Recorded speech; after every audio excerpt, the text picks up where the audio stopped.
policijas bataljoni veidojās paši pirmie, pat brīvprātīgi, jau 41. gada beigās, jā, un 42. gadā, bet pēc tam, 43. gadā, kad izveidoja Latviešu leģionu, tad sāka mobilizēt iesaukt, var teikt, arī, kas bija pretlikumīgi, ka okupācijas vara pēc starptautiskām tiesībām to nedrīkst darīt, bet viņi to darīja. Un tie robežu apsardzības pulki tika veidoti jau 44. gada sākumā, kad fronte jau tuvojās Latvijas robežām. Tātad nosaukums arī rāda, ka viņi domāti tā kā, lai aizsargātu Latvijas robežas.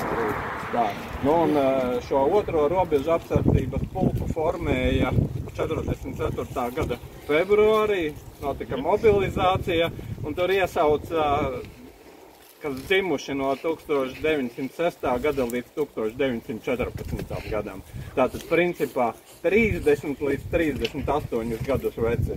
Tie bija vīri, kas bija jau dienējuši kādreiz miera laikā Latvijas armijā, jā, kas bija kara dienesti izgājuši, jā, tie nebija no 18-gadīgie tikko iesaukti un tādā veidā.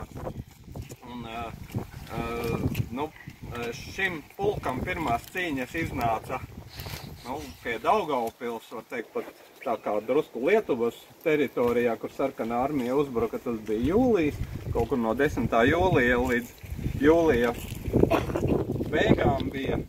Tur piedalījās kaujas darbībā, bija kritušie, ievainotie, bez vēsts pazudušie, pēc tam viņus augustā atkal atvilka no turienes uz Rīgu, var teikt, drusku pārformēja, papildināja sastāvu, un tad, kad Krievi pārāva fronti pie Bauskas 14. septembrī un nāca šeit, vai ne, uz Iecavu un tālāk Baldones Rīgas virzienā, tad viņus no Rīgas tā steidzamības kārtā naktī no 15. uz 16. septembri precīzi, jā, ar vilcieniem atveda šeit, un 16. jau septembrī viņi iesaistījās par uzbrukošo Krievu armiju. Krievu armijas tanku divīzija bija šķērsojusi Iecavas upi. Tur, var teikt, virs Iecavas vienā vietā, Brasla vieta, atraduši, jo vācieši tos galvenos ceļus, vai ne, lielos ceļus, bija pietiekami labi nobloķējuši, tur gan prettanku mīnas, gan izliktas, teiksim, arī tās aizsargu vienības, tādas prettanku lielgabali, jā, un tos ceļus kā sedza Krievi atrada, vai ne, to vienu kaut kādu pa mazajiem ceļiem, Brasla vieta pāri tika apgāja, var teikt, tās pozīcijas un lauzās strauji virzienā uz Baldoni. Arī šīs otrais robežu apsardzības pulks iesaistījās šajās cīņās pret uzbrukošiem tankiem.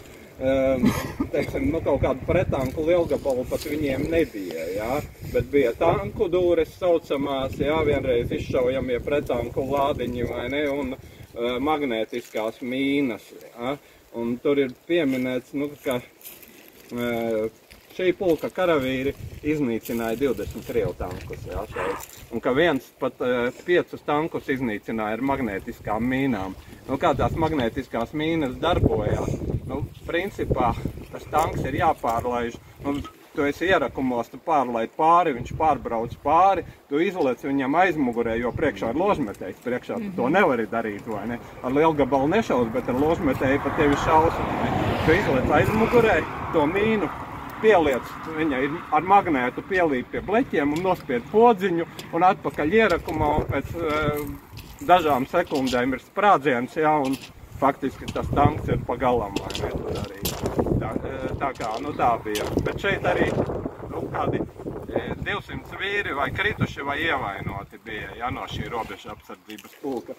Te lauka malā tālāk ir viens arī baltais krusts, tur ir laikam kāda apbedījuma vieta, un vēl ir Iecavas pagastā pie Grimmu mājām, bijušajām laikam Grimmu mājām, pa to pašu dzelzceļa līniju uz to pusi, un tur arī ir kaut kādi ierakumi vēl mežā palikuši, un tur arī ir tā kā apglabāti šī robeža apsardzības pulka kareji.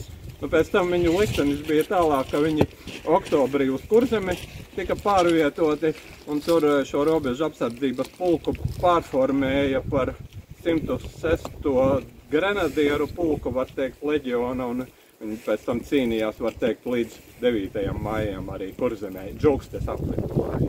Tā kā, nu, tas īsumā, jā, pa šo pieminekli un pa šo latviešu karavīru vienību.